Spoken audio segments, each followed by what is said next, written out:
दोस्तों, कभी भारत और अमेरिका के बीच स्ट्रेटेजिक पार्टनरशिप की मिसाल दी जाती थी, लेकिन आज वही दो देश एक दूसरे को भारी भरकम टैरिफ और पाबंदियों से निशाना बना रहे हैं। क्या यह सिर्फ व्यापार का झगड़ा है या फिर इसके पीछे एक बड़ी भू राजनीतिक चाल छुपी हुई है? आज के इस वीडियो में हम आपको न सिर्फ टैरिफ विवाद की कहानी बताएंगे, बल्कि यह भी समझाएंगे कि आने वाले महीनों में इसका असर भारत, अमेरिका और पूरी दुनिया पर कैसे पड़ेगा। ये मामला शुरू हुआ डोनाल्ड ट्रंप के राष्ट्रपति रहते हुए।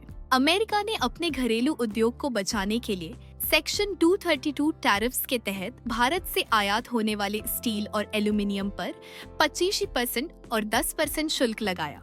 भारत ने कहा कि यह वर्ल्ड ट्रेड ऑर्गेनाइजेशन के नियमों का उल्लंघन है, लेकिन अमेरिका ने सुनवाई से पहले ही इन टैरिफ को और कड़ा कर दिया। कुछ ही महीनों में यह 50% तक पहुंच गया और भारत के स्टील निर्यात पर सीधा वार हुआ। भारत का आरोप था कि यह फैसला निष्पक्ष नहीं था, क्योंकि चीन, ब्राजील, रूस जैसे बड़े सप्लायर को कई मामलों में छूट दी गई थी। चीन को 90 दिन का अतिरिक्त समय मिला, जबकि भारत पर टैरिफ तुरंत लागू हो गया। इससे भारत के उद्योगपतियों को अरबों रुपए का नुकसान हुआ और अमेरिका को भारतीय निर्यात घटकर 20% तक आ गया। भारत ने शुरुआती दौर में बातचीत के जरिए विवाद सुलझाने की कोशिश की। वाणिज्य मंत्रालय के अधिकारियों ने अमेरिकी डेलीगेशन के साथ कई राउंड की मीटिंग की, लेकिन नतीजा शून्य रहा। अमेरिका ने भारत से मांगा, अमेरिकी मोटरसाइकिल और टेक प्रोडक्ट्स पर टैरिफ कम करो, बदले में हम स्टील पर राहत देंगे।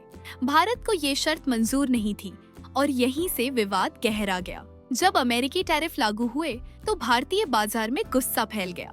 सोशल मीडिया पर स्टार्ट बॉयकॉट अमेरिकन प्रोडक्ट्स और शॉक्स सपोर्ट इंडियन इंडस्ट्री ट्रेंड करने लगे। McDonald's, Coca Cola, KFC, Apple, Amazon जैसे ब्रांड्स के खिलाफ नकारात्मक माहौल बनने लगा। हालांकि बड़े शहरों में इनका कारोबार चलता रहा, लेकिन टियर 2 और टियर 3 शहरों में बिक्री में गिरावट दर्ज की गई। मोदी सरकार ने तय किया कि अमेरिका को भी उसी की भाषा में जवाब दिया जाएगा। योजना बनी कि अमेरिकी आयात पर कड़े टैरिफ लगाए जाएं, खासकर स्टील, लोहा, एल्यूमिनियम, हवाई जहाज के पार्ट्स, लग्जरी कारें और कुछ इलेक्ट्रॉनिक आइटम्स पर। यह कदम सिर्फ आर्थिक बदला नहीं होगा, बल्कि एक पॉलिटिकल स्टेटमेंट होगा। भारत झुकता नहीं। सूत्रों के मुताबिक भारत जिन अमेरिकी उत्पादों को टारगेट कर सकता है, उनमें शामिल है बोइंग के aircraft components, Harley Davidson motorcycles, iPhones और अन्य हाई एंड गैजेट्स, अमेरिकी बादाम और अखरोट जैसे एग्रीकल्चर प्रोडक्ट्स, प्रोसेस्ड फूड और बेवरेजेस। ये ऐसे सेक्टर हैं जो भारत के बड़े कंज्यूमर बेस पर बहुत निर्भर हैं।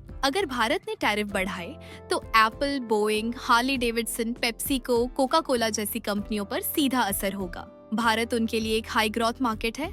यहाँ बिक्री में कमी का मतलब है उनके ग्लोबल रेवेन्यू में बड़ी गिरावट। खासकर टेक और लग्जरी सेगमेंट में भारत अब सिर्फ एशियाई बाजार का हिस्सा नहीं, बल्कि स्ट्रैटेजिक लोकेशन बन चुका है। अमेरिका के टैरिफ सिर्फ भारत को नहीं, बल्कि चीन, रूस, ब्राजील जैसे देशों को भी प्रभावित कर रहे हैं। नतीजा ये हुआ कि ये देश जो कभी एक दूसरे के प्रतिस्पर्धी थे, अब टैरिफ के मुद्दे पर एक साथ खड़े हो रहे हैं। उदाहरण के लिए चीन, जिसने कई बार भारत की आलोचना की है, अब इस मामले में भारत के समर्थन में आ गया है। ये बदलाव दुनिया के पावर बैलेंस में नई हलचल पैदा कर सकता है। ट्रेड वॉर का मतलब है देश एक दूसरे के उत्पादों पर बदले की भावना से टैरिफ लगाते जाएं और यह सिलसिला चलता रहे। ऐसे में दोनों देशों की कंपनियां और ग्राहक दोनों नुकसान उठाते हैं। महंगाई बढ़ती है, प्रोडक्ट्स महंगे होते हैं और अंतर्राष्ट्रीय सप्लाई चेन में रुकावट आती है।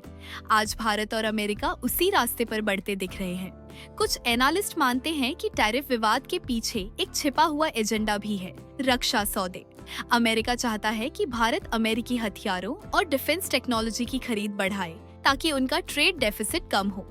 लेकिन भारत अब नो स्ट्रिंग्स अटैच्ड पॉलिसी पर काम कर रहा है, जहां हथियार खरीद भी राष्ट्रीय हित के हिसाब से तय होती है। संभावना है कि प्रधानमंत्री मोदी अगले महीने अमेरिका जाएंगे UN जनरल असेंबली में शामिल होने। इस दौरे में टैरिफ विवाद पर चर्चा हो सकती है, लेकिन भारत का रुख साफ है, पहले टैरिफ कम करो, तभी बाकी व्यापारिक समझौते आगे बढ़ेंगे। अगर बातचीत असफल रही तो वापसी पर भारत कड़े टैरिफ की घोषणा कर सकता है। भारत और अमेरिका दोनों के लिए यह विवाद महंगा साबित हो सकता है। भारत अमेरिकी टेक्नोलॉजी और मशीनरी पर निर्भर है, जबकि अमेरिका भारत से आने वाले सस्ते मेटल और एग्रीकल्चर प्रोडक्ट्स पर। अगर विवाद लंबा चला तो दोनों देशों के इंडस्ट्री सेक्टर को अरबों डॉलर का नुकसान होगा। इतिहास गवाह है कि ट्रेड वॉर में कोई विजेता नहीं होता। 1930 के दशक में अमेरिका ने स्मूथ-हॉली टैरिफ एक्ट लागू किया था, जिससे ग्रेट डिप्रेशन और गहरा गया। आज का हालात अलग है, लेकिन नियम वही। जब बड़े देश टकराते हैं तो असर पूरी दुनिया महसूस करती है। दिलचस्प बात यह है कि अमेरिकी टैरिफ विवाद भारतीय घरेलू उद्योग के लिए अवसर भी ला सकता है। अगर अमेरिकी प्रोडक्ट्स महंगे हो जाते हैं तो भारतीय कंपनियां लोकल मार्केट में ज्यादा हिस्सेदारी हासिल कर सकती हैं। मेक इन इंडिया और आत्मनिर्भर भारत जैसी योजनाओं को इससे बढ़ावा मिल सकता है। भारतीय उद्योगपतियों का कहना है कि सरकार को टैरिफ के साथ साथ लॉजिस्टिक्स, टेक्नोलॉजी और मैन्युफैक्चरिंग सपोर्ट भी बढ़ाना चाहिए, ताकि यह अवसर लंबे समय तक टिक सके। दूसरी ओर, अमेरिकी चैम्बर ऑफ कॉमर्स भारत से अपील कर रहा है कि विवाद को बातचीत से सुलझाया जाए। अमेरिकी मीडिया में भारत को अब टफ नेगोशिएटर के रूप में दिखाया जा रहा है। वहाँ के कुछ पॉलिटिकल एनालिस्ट कह रहे हैं कि भारत अब 90 के दशक वाला सॉफ्ट ट्रेड पार्टनर नहीं रहा, बल्कि एक उभरता हुआ पावर सेंटर है जो अपनी शर्तों पर डील करता है। आगे 3 संभावनाएं हैं। समझौता, अमेरिका टैरिफ घटाए, भारत अमेरिकी उत्पादों पर छूट दे। ट्रेड वॉर एस्केलेशन, दोनों तरफ से टैरिफ बढ़ते जाए और संबंध और बिगड़े। हाइब्रिड डील, कुछ सेक्टर में छूट, कुछ में टैरिफ बरकरार।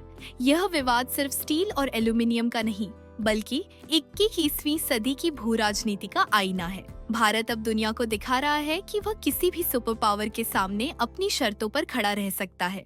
यह आने वाले वर्षों में भारत की ग्लोबल पोजीशन को और मजबूत करेगा, बशर्ते हम रणनीति और संतुलन बनाए रखें। तो दोस्तों, आप बताइए, क्या भारत को अमेरिका के खिलाफ टैरिफ बढ़ा देना चाहिए या फिर बातचीत से हल निकालना ज्यादा फायदेमंद होगा? कमेंट में अपनी राय जरूर दीजिए। वीडियो को लाइक और शेयर कीजिए और चैनल को सब्सक्राइब करना न भूलें, क्योंकि आने वाले समय में यह मुद्दा भारत के आर्थिक और राजनीतिक भविष्य को तय करने वाला है। जय हिंद, जय भारत।